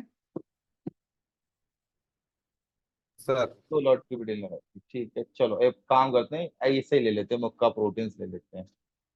अब सी कंपनी, देखो अब यहाँ पे वन बाय वन देखते जाओ, है ना, अपन प्रैक्टिकली ले रहे हैं। अब कंपनी क्या करती है भाई, कितना पैसा चाहिए कंपनी को, 224 का। आईपीओ का मतलब इनिशियल पब्लिक ऑफर, कंपनी को पैसा चाहिए, कंपनी ने लिखा है कि मुझे 224 करोड़ रुपए चाहिए। अब आगे क्यों चाहिए क्या चाहिए उसने सब लिखा हुआ है। The issue is entirely of fresh of 8 crore shares. 8 crore shares, यानी उसने क्या किया है, उसने अपनी कंपनी का इक्विटी कैपिटल, इक्विटी कैपिटल या बोल दो पूंजी, उस पूंजी को उसने कन्वर्ट काय में कर दिया, इक्विटी शेयर। ठीक है। अब 8 करोड़ शेयर्स बेच रही होगी तो 8 करोड़ पूरे के पूरे बेच देगी क्या, पूरी हिस्सेदारी होगी कि 8 करोड़? अरे नहीं, ये होगी या तो 49 होगी या तो उससे कम होगी। ठीक है, ओवरऑल जितने भी शेयर्स होंगे उसका उसने कुछ प्रतिशत निकाला होगा। मिनिमम आप लोगों का भाई कितना भी हो सकता है, मैक्सिमम टू मैक्सिमम 49 से ज्यादा नहीं बेच सकती। तो अपन तो ये मान लेते हैं कि this is what, this is a 49% of equity selling. ठीक है, कितने रुपए में बेच रही है आइडिया नहीं है अपने को। नीचे आओ, 224 करोड़ रुपए कंपनी को चाहिए। अब कंपनी को 224 करोड़ रुपए किस बेसिस पे चाहिए, book building issue. Book building का मतलब होता है जितनी ज्यादा बोली लगाओगे उस भाव पे कट ऑफ मिलेगा, और कट ऑफ प्राइस पे आपको शेयर मिलेगा। एक भाव नहीं है, शेयर का एक भाव होता है तो उसको बोलते हैं फिक्स्ड इशू। बुक बिल्डिंग का मतलब होता है 3 बिडिंग लगा सकते हो आप, लोअर मिडिल और हायर। अब वो रेंज देगा। नीचे देखो, नीचे आते हैं, 29 तारीख को खुला, 4 मार्च को बंद हो गया, फाइनलाइज हुआ, शेयर लिस्टेड होंगे एनएससी और बीएससी पर 7 मार्च को। अब नीचे आओ, प्राइस बैंड स्टार्टेड फ्रॉम 26 से 28 रुपए। आप 26 लगाओ, आप 27 लगाओ या फिर 28 लगाओ। ठीक है, ऐसी फैसिलिटी मिलती है आपको 3 बिडिंग्स लगाने की, बट मैक्सिमम होता क्या है 28 पे ही मिलेगा। Higher bidding get the priority first. ठीक है चलो आ जाओ। अब यहाँ पे बोला है कि एक लॉट साइज है, हम हर शेयर धारक को लॉट के हिसाब से आईपीओ देंगे। 535 रुपए का एक लॉट आईपीओ का है। ठीक है, the minimum amount of investment by retail investor should be 14,980। यानी आईपीओ जो अच्छे भी जितने भी आईपीओ है उन सबके लिए 15,000 का क्लॉज फिक्स कर दिया, रिटेलर के लिए 15,000, और मिनिमम एक लॉट और मैक्सिमम 13 लॉट। एक आदमी रिटेलर 13 लॉट तक अप्लाई कर सकता है। ठीक है, इसमें चेंजेस भी होते हैं कि उसको अगर रिलैक्सेशन ज्यादा दिया तो वो ज्यादा भी अप्लाई कर सकता है। एक अकाउंट से बात कर रहे हैं अपन, मल्टीपल अकाउंट से 13 13 13 पूरे घर वालों से लगवा दो। ठीक है, हाँ मिलेगा, नहीं कुत्ते भी मिल सकते हैं, दैट डिपेंड अपॉन। अगर मिल गया तो 12 के 12, 13 के 13 भी मिल सकते हैं। ऐसा कहीं नहीं लिखा कि 13 लॉट नहीं मिल सकते, मिले हैं। किसी किसी ने एक लगाया उसको 2 भी मिले। LIC दवा मतलब पकड़ पकड़ के बेचा है, खाते से पैसे काट लिए। एग्जाम्पल है, रियल एग्जाम्पल बता रहा हूं मैं, ये है ना। बिल्कुल हुआ है सर, ओवरड्राफ्ट लिमिट से माइनस पैसा 15,000 रुपए। वो किया, वो करेंगे हम उसके लिए भी। चलो नीचे आ जाओ और देखते हैं भाई, 26 से 28 रुपए का क्लॉज है ना। अब यहां पर देखो, उसने बड़े क्लाइंट्स के लिए क्या किया है, रिटेलर के लिए बोल दिया उन्होंने। ठीक है, the minimum lot size of NII small investors के लिए 14 लॉट, है ना, इतने शेयर। और जो बड़े वाले जो है big NII non institutional investor, यानी बड़े में भी छोटे और बड़े क्लाइंट, उनके लिए 68 लॉट, और क्वांटिटी डिफाइन कर दिया। ठीक है, ये फेडेक्स सिक्योरिटी करके बुक रनिंग लीड मैनेजर है। ठीक है, इसको आप इन्वेस्टमेंट बैंकिंग बोल दो। लीड मैनेजर बोले तो इन्वेस्टमेंट बैंकिंग फर्म जो इस आईपीओ को प्रमोट कर रहा है, जो इस आईपीओ की सारी पूरी प्रोसेस को कंप्लीट करेगा। अगर कंपनी का आईपीओ नहीं बिकता है तो ये कंपनी से बोलता है कि अगर आपका आईपीओ नहीं चला तो मैं खरीदूंगा आपकी equity. This is called investment banking firm. ठीक है, ये ले लेगा अगर नहीं बिका आईपीओ तो, लेकिन ये लाएगा। ठीक है, उसके बाद में cameo corporate service limited is registrar issue. ये क्या करता है, ये सारी प्रोसेसेस को क्या करेगा, किसके पास में शेयर गया है, किससे आएगा, किससे जाएगा, उसका रजिस्ट्रेशन मेंटेन करता है, यानी पूरा मेंटेन करता है, रिकॉर्ड मेंटेन करता है, रजिस्ट्रार है ये। ठीक है, चलो नीचे आ जाओ। डिटेल इंफॉर्मेशन दिया हुआ है। अब शेयर चूंकि लिस्ट हो गया है, कितने रुपए पे चल रहा है आज शेयर? 36 रुपए पे चल रहा है। ठीक है, चलो ये थोड़ी सी कुछ इंफॉर्मेशन।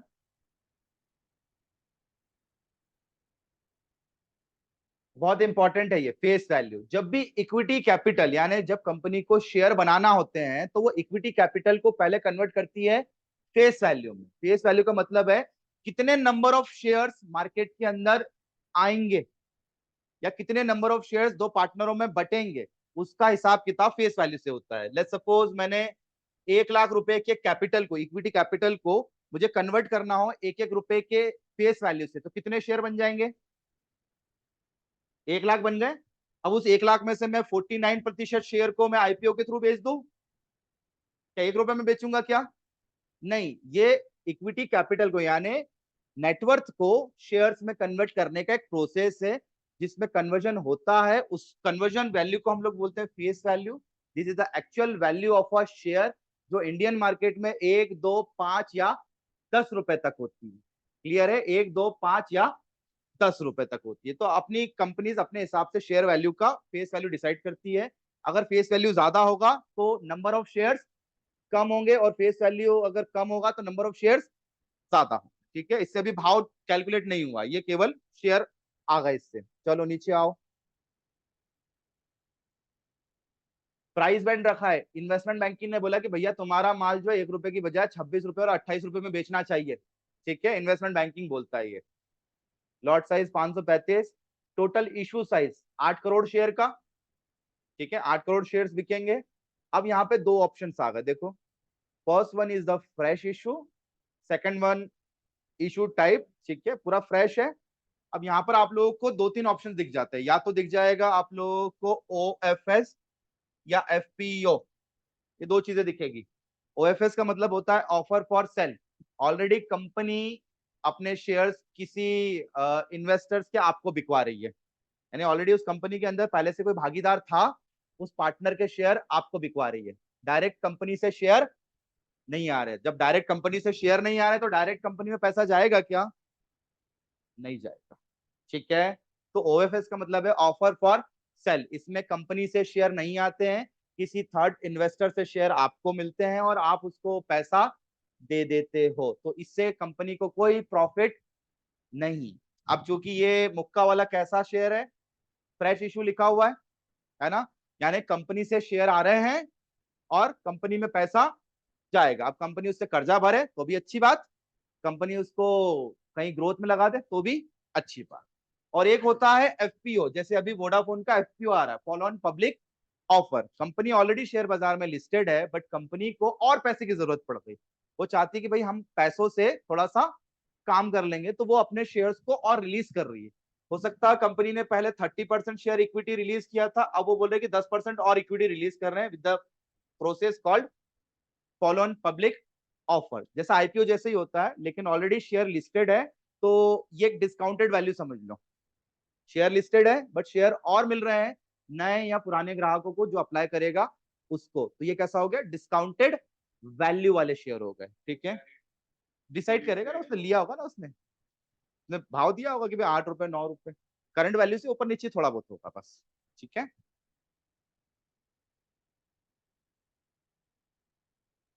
चलो नीचे आ जाओ। और क्या बोल रहा है? इशू टाइप बुक बिल्डिंग, यानी डिस्कवरी हो रही है प्राइस की 26 से 28, लिस्टिंग हो रहा है NSC BSc. Share holding pre issues है आपका ये 22 crore, share holding post issue है 30 करोड़। छोड़ दो इसको, इतना इंपॉर्टेंट नहीं है। अब आ जाओ यहाँ पर, जितने भी 8 करोड़ शेयर्स हैं उन 8 करोड़ शेयर्स को बांटा गया है। रिटेल इन्वेस्टर में कितने प्रतिशत दिया है? QIB क्वालिफाइड इंस्टीट्यूशनल बिडर, उससे बड़े वाले इन्वेस्टर्स, उसको कितना दिया? नॉन इंस्टीट्यूशनल ये इंडिविजुअल बड़े क्लाइंट है ना 35। रिटेल इन्वेस्टर ये रहा, रिटेल को दिया 30 और एंकर का मतलब होता है इंडिविजुअल बड़ा क्लाइंट। सबको बांट दिया, देखो अलग अलग उन्होंने 8 करोड़ पूरा शेयर इश्यूज में सबको बांट दिया अलग अलग। सबसे ज्यादा किसको मिला है? इधर देख लो नीचे, ये यहाँ इजी है 30 20 15, ठीक है ऑलमोस्ट। रिटेलर 35। हमारे पास में पूरे ओवरऑल वैल्यू का 35% शेयर आता है। तो हु लीड द मार्केट? 65% किसके पास है? हमसे बड़े क्लाइंट। रिटेलर को 35% दिया और बड़े जितने भी क्लाइंट है लेवलिंग वाइज उन सबको 65%। तो कौन चलाएगा बाजार? और हम बोलते हैं हम 1000 क्वांटिटी खरीद के ऊपर नीचे कर देंगे। Can we? भाई कर सकते हो क्या डिमांड सप्लाई को ऊपर नीचे?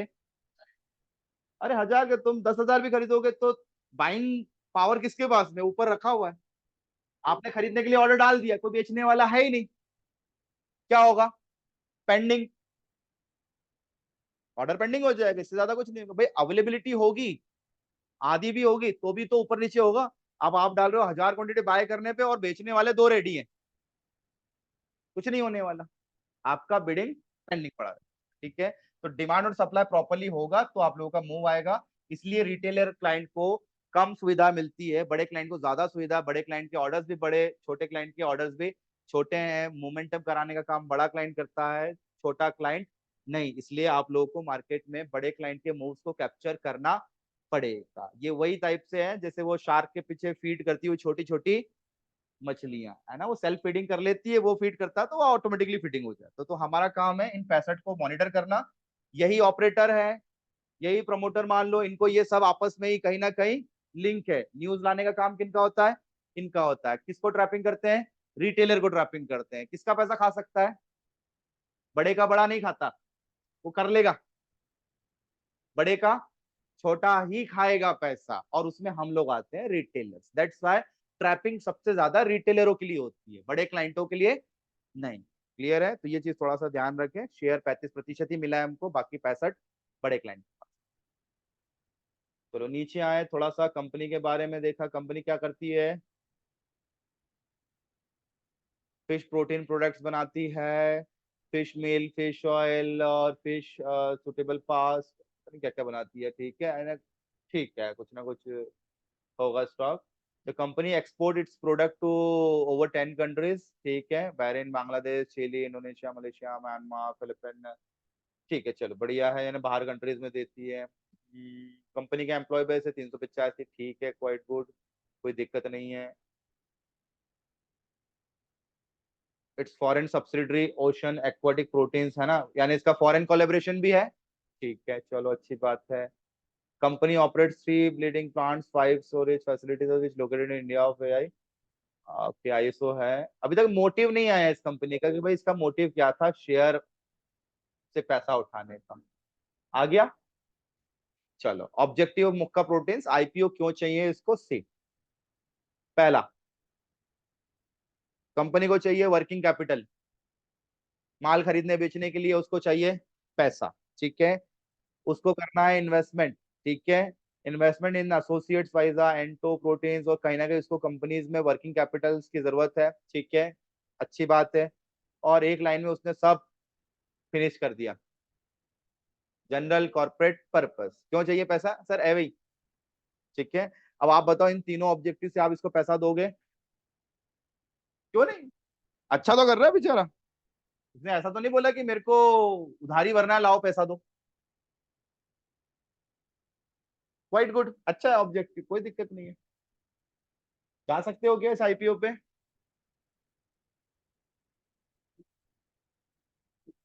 हाँ, हैवी हुई थी इसकी। अभी भी आ रहे हैं, नीचे आ रहे हैं। और अच्छा, पैसों वाइज शेयर कैसा है?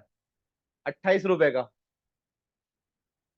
बी इंडियन बाय इंडियन, सस्ता सुंदर टिकाऊ, अच्छा है 28 रुपए में। ठीक है, चलो ठीक है। अब देखो जरा, ये सब्सक्रिप्शन है, सब्सक्रिप्शन का मतलब है कितने लोगों ने इसको अप्लाई किया। QIB ने अपनी लिमिट का 190% ज्यादा, NII 250 गुना ज्यादा। ठीक है, ये दोनों का फ्रैक्शन कर दिया इन्होंने।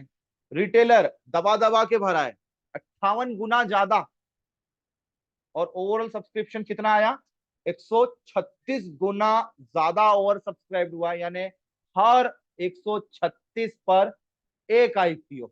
बोल दूं ऐसा मैं, हर 136 पर एक IPO का आवंटन होगा। अब कैसे होगा, क्या होगा, वो किसी को आइडिया नहीं है। ऑन द बेसिस ऑफ कुछ ना कुछ उनका एल्गोरिथम है, बट मोस्टली 12:30 11:30 बजे आप अप्लाई करोगे, फर्स्ट डे, सेकंड डे और थर्ड डे, तो मिलने के चांसेस आप लोग को ज्यादा है। और मल्टीपल अकाउंट से मल्टीपल लॉट्स अप्लाई करो तो ज्यादा चांसेस।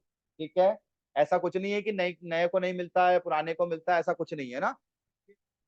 11:30 से 12:30 बजे का नून का जो टाइमिंग है उसके अंदर अप्लाई करोगे तो पॉसिबिलिटीज थोड़ी सी ज्यादा है। ठीक है, 60 और 70% का पॉसिबिलिटी है मिलने के चांसेस है। अब बताओ मुझे, ये शेयर 28 रुपए में भी अगर किसी ने बिड लगाया होगा तो कितने पे खुला होगा, ये कुछ आइडिया? 57। अब तो डबल हो गया पैसा तो यहाँ पे तो ऑलमोस्ट, नहीं? किस कारण से डबल हुआ? एक तो सबसे पहले तो ऑब्जेक्टिव कंपनी का, कंपनी को कर्जा भरने के लिए पैसा नहीं चाहिए, यानी कंपनी के पास में कर्जा नहीं है। कंपनी करती है एक्सपोर्ट, और एक्सपोर्ट करने का मतलब है या तो डॉलर में, पौंड में, यूरो में पैसा आ रहा है, पैसा ज्यादा आ रहा है। ठीक है, चलो एक तो पहली बात ये। इन्वेस्टर्स बहुत है, चलो अपन तो मान लेते हैं कि कंपनी का जो शेयर है वो शेयर फ्रेश इशू है। कंपनी के बैलेंस शीट से पैसा निकला, मतलब शेयर निकले हैं और कंपनी के पास में जा रहे हैं, जितने भी उसका 500, जितना भी उसका जो लॉट साइज, कितना कितना चाहिए इसको, 224 करोड़ रुपए, ये पूरा का पूरा कंपनी के खाते में गया है। बस कंपनी को लिस्ट होना था, कंपनी को बेनिफिट्स चाहिए थे इंटरनेशनल लेवल या नेशनल लेवल पे, तो शायद कंपनी अपने आप को लिस्ट कर रही। ठीक है, बट फिर भी एक अंदाजा लगा सकते थे क्या कितने पे लिस्ट होगा ये?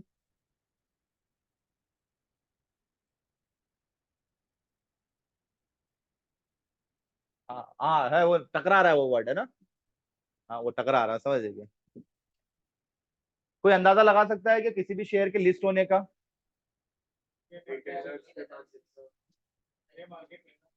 हाँ जी, grey market premium price, GMP। GMP, अब GMP भी आपको यहीं पे मिल जाएगा, इन्वेस्टर गेन करके एक थर्ड पार्टी वेबसाइट पे ही अपने को रिडायरेक्ट करेगा। ये GMP का मतलब है जब शेयर नजदीक आता है अपने जो अप्लाई करने की डेट पर, तो उसका GMP बोले तो ग्रे मार्केट, ग्रे मार्केट समझते हैं ना, इलीगल मार्केट और डब्बा मार्केट। ये डब्बे मार्केट में उसके रेट आते हैं। अब रेट कब से आ जाते हैं, एक हफ्ते 2 हफ्ते पहले रेट आ जाते हैं। अब देखो 4/12 यानी दिसंबर से, ठीक है, रेट आना चालू है 0.0000000। पहली दफा 19 फरवरी को, है ना, 19 फरवरी को रेट आया 6 रुपए ऊपर, 28 रुपए शेयर का भाव है, 6 रुपए ऊपर बढ़ के 34 रुपए पे लिस्ट होने की बात हुई थी 19 फरवरी को। और ये शेयर कब आया था, बाद में आया था 7 मार्च, यानी 19 फरवरी से आपको 6 रुपए के तेजी के भाव मिल रहे थे।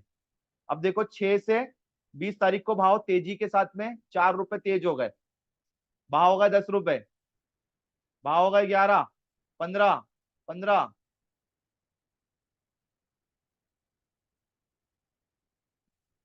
IPO ओपन, भाव हो गए 28 पे 28, लिस्टिंग भाव 56 रुपए।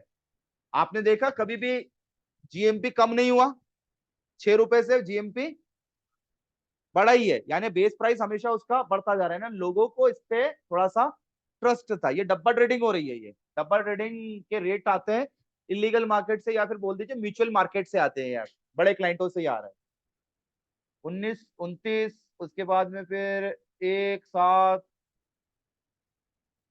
4 तारीख को अलॉटमेंट हो गया, ये अपना 5 तारीख को अलॉटमेंट हो गया, और लिस्टिंग हो गई आपकी।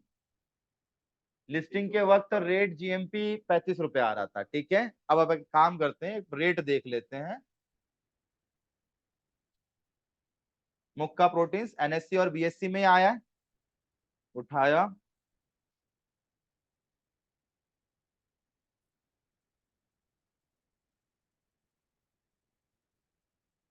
पता नहीं आज मेरा चल नहीं रहा है।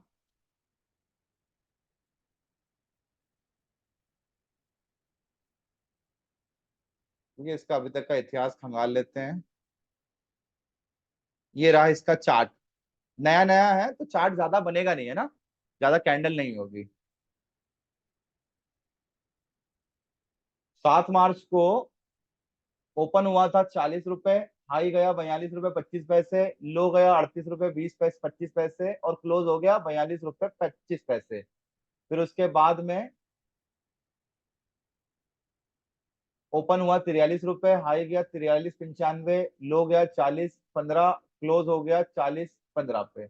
ये इसका high time, all time high है, सही है क्या? देखो इससे ऊपर नीचे गया क्या अपने इतिहास में? ये नहीं गया, यानी जीएमपी से तो काफी ऊपर ही लिस्ट हुआ, है ना। 4 रुपए जीएमपी, अपना 28 रुपए था जीएमपी, 28 से सीधा लिस्ट हुआ वो 40 रुपए पे। कितना रुपए आया प्रति शेयर? 12 रुपए प्रति शेयर। कितने शेयर थे? 535। क्या किया होगा कुछ लोगों ने? बुक कर लिया होगा भाई, 12 रुपए का प्रॉफिट बुक कर लिया होगा कुछ लोगों ने। कुछ लोग अगले दिन का वेट कर रहे होंगे, कुछ लोगों ने बुक किया होगा, कुछ ने खरीदा होगा। मार्केट अगले दिन से खुल के नीचे, फिर लोगों को सस्ता मिला होगा, फिर ले गए। कहाँ घूम रहा है? 36 रुपए पे। अब आप क्या करोगे? लेना चाहिए कि नहीं लेना चाहिए? अब अभी की बात करें तो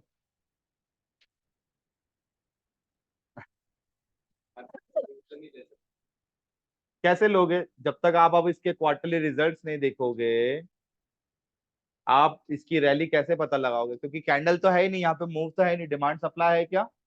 नहीं है, कुछ आइडिया नहीं है यहाँ पे, आप इसका अंदाजा नहीं लगा सकते। ठीक है, शुरुआत में अंदाजा लगा लिया अपन ने, लेकिन अब ये जब तक या तो ये 40 रुपए को तोड़े ना, या तो ये नीचे 33 रुपए को तोड़े ना, जब तक इसका कोई व्यू नहीं बनेगा, अनटिल अनलेस अपने को इसमें ट्रेड या बाइंग सेलिंग नहीं करना चाहिए। स्टॉक कैसा है? छोटा है क्या? स्मॉल कैप है? पैनी भी नहीं है, स्मॉल कैप है। तो स्मॉल कैप शेयर कैसे होते हैं? लॉन्ग टर्म के लिए अच्छे होते हैं। मिड कैप शेयर मॉडरेट, और लार्ज कैप शेयर इंट्राडे के लिए बेस्ट होते हैं। तो इसमें इंट्राडे ट्रेडिंग तो अलाउड नहीं होगी। ठीक है, इसके अंदर या तो आपको स्विंग करना पड़ेगा या तो डिलीवरी करना पड़ेगा। ठीक है, तो आप लोग इस हिसाब से थोड़ा सा आईपीओ को फाइनलाइज करना स्टार्ट करें। आईपीओ का पहले ये देखें कि आईपीओ किस कैटेगरी का है। ठीक है, आईपीओ अच्छा है, बुरा है, आईपीओ को पैसा क्यों चाहिए, आईपीओ का मोटिव क्या है, आईपीओ कितने रुपए का है, आईपीओ का लॉट कितने का है, उसकी ओपनिंग डेट कब है, उसकी क्लोजिंग डेट कब है, कब आईपीओ जो है वो लिस्ट होगा, या फिर उसका जीएमपी प्राइस यानी ग्रे मार्केट प्रीमियम प्राइस क्या आ रहा है। ये सब देखने के बाद में आप लोगों का आईपीओ अप्लाई हो। जी देखो, मिनिमम क्राइटेरिया है 10 करोड़ का एक टेंजिबल असेट होना चाहिए। ठीक है, 5 करोड़ के आपके पास में टेंजिबल असेट और 3 करोड़ के आपके पास में सरप्लस एक्स्ट्रा, यानी मोटा मोटा 8 करोड़ चाहिए बीएससी में लिस्ट होने के। एनएससी में थोड़ा सा इससे ऊपर आ। ठीक है, हाँ जी, एनी डाउट भाई? कुछ भी डाउट हो आईपीओ से रिलेटेड तो बताओ मुझे। IPO is a process to raise the fund. Company को पैसा चाहिए होता है, या तो वो आपसे लेगी या तो वो किसी और से लेगी। आप एज अ इन्वेस्टर है। इन्वेस्टर दो टाइप के, एक तो रिटेल, एक तो बिग। बिग में भी बहुत सारी कैटेगरीज बनी हुई है। ठीक है, उन्हीं को शार्क, वेल, वुल्फ और जो बोलना है आप लोग बोलते हैं।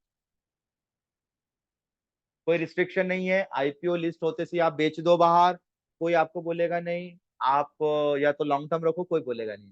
दैट डिपेंड अपॉन आपको कब तक कैरी करना चाहिए। This is IPO. हाँ जी भाई, और क्वेश्चन ले लो, कुछ ऐसा डाउट आईपीओ से रिलेटेड। डन, कोई दिक्कत? चलो तो कल एक टास्क दे दूं थोड़ा सा।